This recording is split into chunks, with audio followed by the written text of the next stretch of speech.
चुप्पी। अमन रोज की तरह तैयार होकर अपने रिक्शे वाले का इंतज़ार कर रहा था। वह शहर के एक प्रतिष्ठित स्कूल में कक्षा 3 का था। देखने में सांवले रंग का अतिष्ट गंभीर बच्चा था। उसे देखकर ऐसा लगता था कि जैसे वह अपनी उम्र से पहले ही बड़ा हो गया है। चंचलता से उसका दूर दूर तक कोई नाता नहीं था।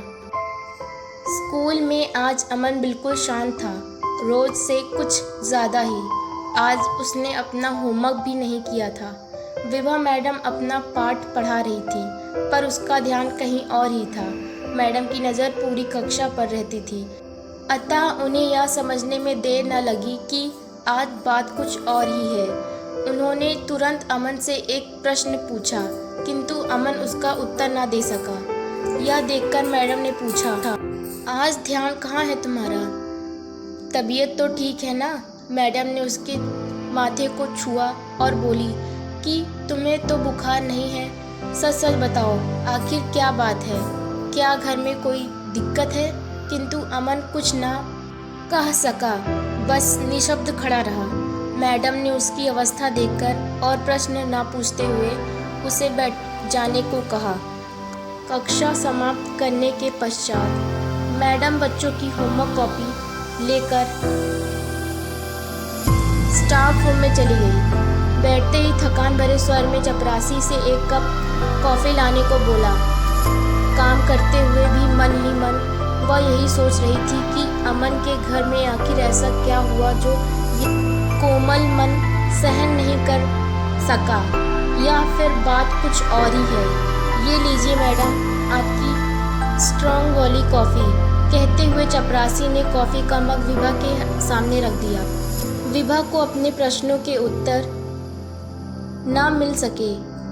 उसने एक गहरी सांस ली और फिर कॉफ़ी पीना आरंभ किया, किंतु अभी भी उसका मन अपने प्रश्नों के उत्तर खोजने में ही लगा हुआ था।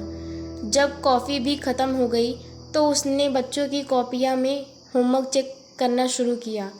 5 बच्चे की कॉपी चेक करने के पश्चात अमन की कॉपी विभा के सामने थी। ये क्या, आज तो अमन ने अपना काम पूरा ही नहीं किया।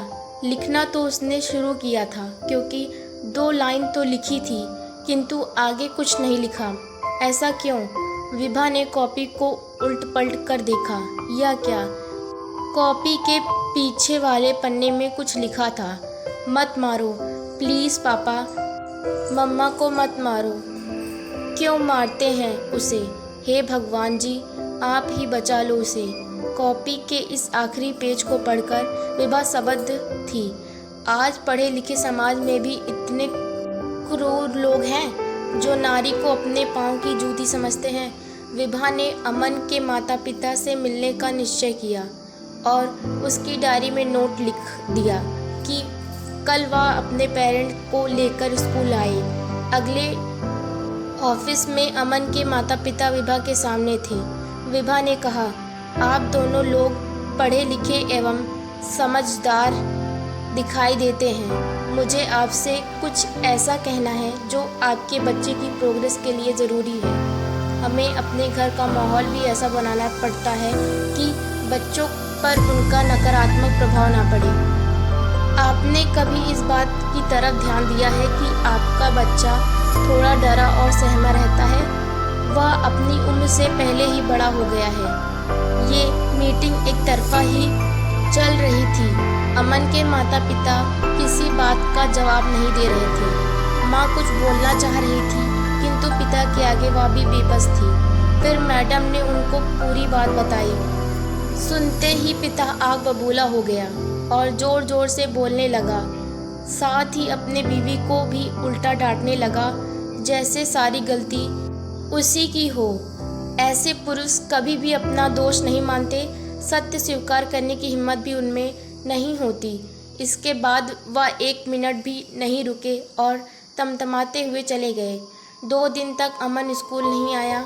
विभा मैडम मन ही मन उसके बारे में सोचकर परेशान थी। आखिर तीसरे दिन अमन थके हुए लड़खड़ाते कदमों से स्कूल आता दिखाई दिया। विभा मैडम ने उसे देखते ही पीठ पर हाथ रखते हुए पूछा, तुम 2 दिन से स्कूल क्यों नहीं आए? किंतु यह क्या, विभा के हाथ रखते ही अमन दर्द से कहार उठा। जब विभा ने शर्ट हल्की सी ऊपर की तो वह सबद रह गई। अमन की पूरी पीठ पर छड़ी के काले निशान थे।